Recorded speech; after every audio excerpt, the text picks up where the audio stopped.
That's a really good question.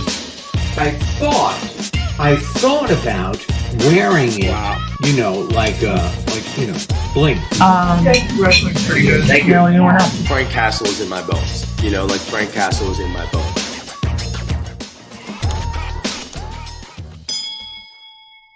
Hi, Governor Monica. Thank you both for doing this. I appreciate it. Thank you for having us. First question is for both of you. Obviously, the father-daughter relationship is a special one and an important one. Did you guys have any discussions or do anything to help establish that so it would transition kind of early on? We got to meet a couple years before we actually shot the show. So we met and pitched the show to all the various networks and met with Nick Santora, our writer, and the Skydance team. We were familiar with all of them, and they sort of like put us together on the phone and just had a great chat immediately, and somewhat kept in touch. And by the time we were filming, I think we just kind of felt like we knew each other. By the time we were filming, we were like comfortably giving each other a hard time, which that's when you know you like really get along with someone and can work with them. I think for me, the way I feel is that, I mean, she has a dad and I have daughters. So we know what those relationships are like in real life. And so sometimes, like in a TV series like this, like FUBAR, you know, you kind of exaggerate those things a little bit and, you know, kind of put it over the top. The performances over the top, the dramas over the top, and also very funny at the same time.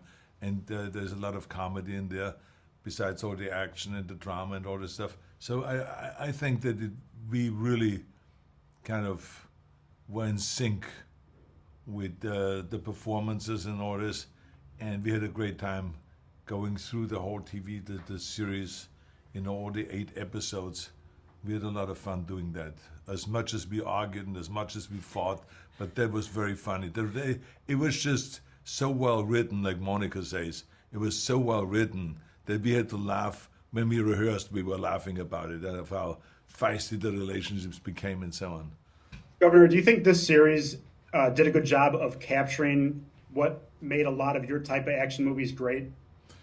I thought it was unbelievable.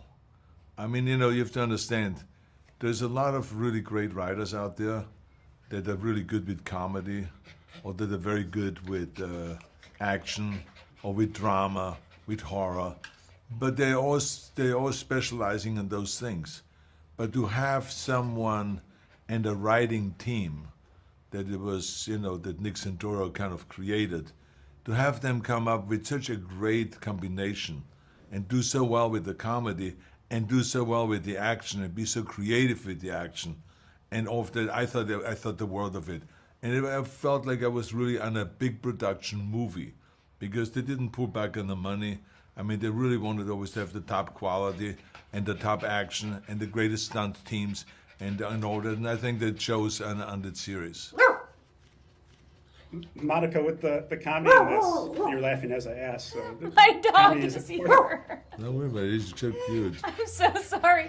My dog is here, and Arnold feeds him. This was another dynamic on set. Arnold feeds him constantly. He would just toss schnitzel at him. No, Augie, stop. We'll get him out of here. I gave this dog, just so you know, I gave this dog comfortable with Arnold. I thought. No, I gave this dog one-time schnitzel. You get extra schnitzel, minutes. one time, This is our and she fault. now blames for every bad behavior of this dog. She blames me for it since then. This has now been going on for 6 months. Just no, today, I was like, for 9 Arnold, months. guess who it is? First of all, I came in, he goes, where's Augie? I was like, okay, nice to see you too, yesterday. So, of course, I bring Augie today. I bring him into the room, and first thing, Augie runs up to him, and he takes the croissant, like, out of his mouth and gives it to Augie. I was like, it's going to be a day. That was my fault, right? It was absolutely your fault. Okay, so then whose fault was it then that he then went to my boot and peed on my boot? He on my did cowboy not boot. pee on Yeah, your he boot. peed on my He cowboy never boot. peed on your Absolutely. boot. So you know what? He's just begging you for food. No, Sorry, I'm you get just- extra minutes. That's on me. No, so I just want you to know this is the reality. What was the question? No, this is a dream come true for the video and the written piece. So thank you both. This was great. Fantastic. Thank God. Going with comedy, with the comedy in this, Monica, how kind of charming is it for this series? Because it could have just been a serious kind of action thriller show, but I think the comedy has a lot of charm. Yeah, I mean, it's very dark comedy. I think there's a lot of comedic moments and some very violent pieces, which I think is just also. I mean, we build a lot of tension, and so when you release it with a great comedic line, it's very satisfying. And we just had a lot of fun doing it. Like Jay Baruchel and Fortune Feimster are so funny, and so it was having people like Adam Pally does a great guest spot in this, and I think it was also very helpful to have such funny cast around us. So I think combination of the writing and the cast and us being goofballs, as you now know, I think just lent itself to a lot of fun.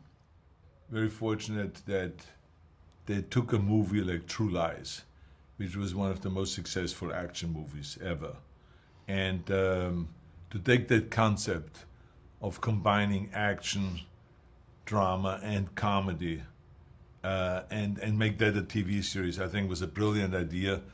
And I think as soon as I heard about it, I remember I said, I'm in. Send me the first 20 pages, and I will sign off on it. And I read the first 20 pages, and I said to myself, oh yeah, this is exactly like True Lies.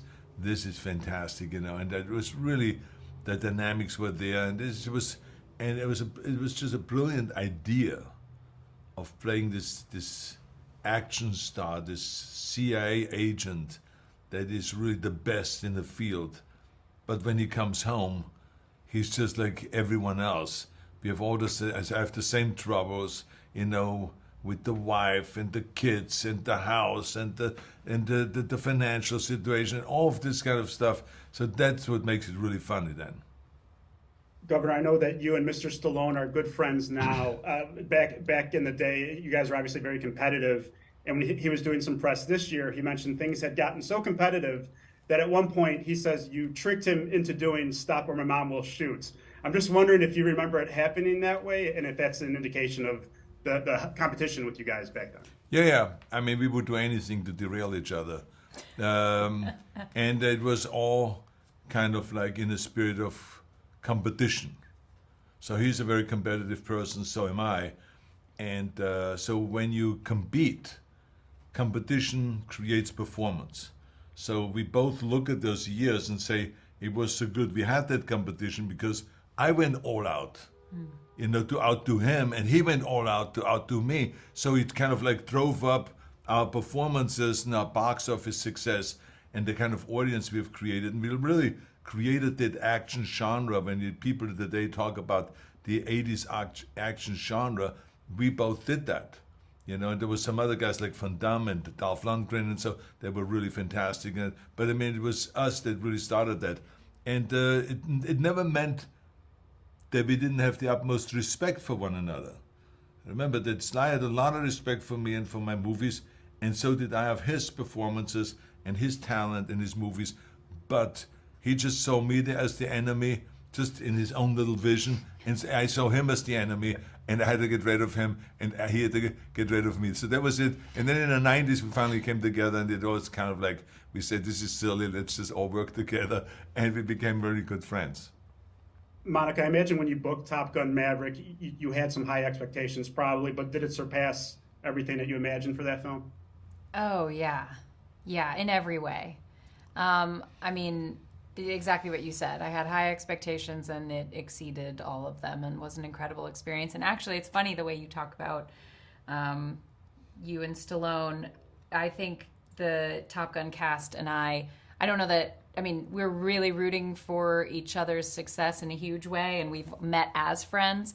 But we constantly talk to each other about like what we're doing next and keeping track, sort of. And it's like, oh, okay, they're working a lot, and I haven't quite worked as much. Okay, how well did their show do? I think we're all healthy, competitive, but also just like very supportive of each other. So that's kind of nice to hear that it's a lasting thing as well if you do it the right way. Yeah.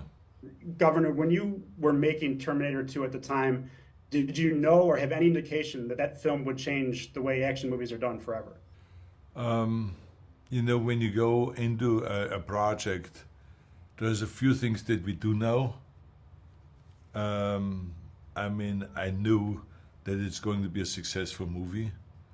I knew that Jim Cameron is a brilliant director and a brilliant writer. I knew that this idea of changing me from a evil machine to a life-saving machine, I thought was a brilliant kind of a change in the script notes. But the rest of it did not know. We did not know this is going to be the most successful movie financially of the year, of the entire year. We did not know that we're going to get such great reviews of this and that it will create a whole new genre of action movies, and to raise the bar that high that even today they're still trying to imitate some of the visual effects and some of the stuff that we have seen in that movie, you know. So that I did not know. First of all, I'm not really a technology genius, so I did not even know of what the hell Jim Cameron was up to when he was doing all of those visual effects and stuff like that. I mean, it was so sophisticated and so far out there that no one really knew. But I was very happy that we did it, and that after that we did True Lies together, and that now I'm doing I've done this TV series based on True Lies, you know, a script written by Jim Cameron that originally was actually created by a French writer for a movie called La Totale, which was $1 million movie, but with a great concept with action and comedy. And so now we have done the series FUBAR, which is now coming out on May 25th. So we're very excited about where all of this action and this stuff has gone, and the combination of action and comedy and so on.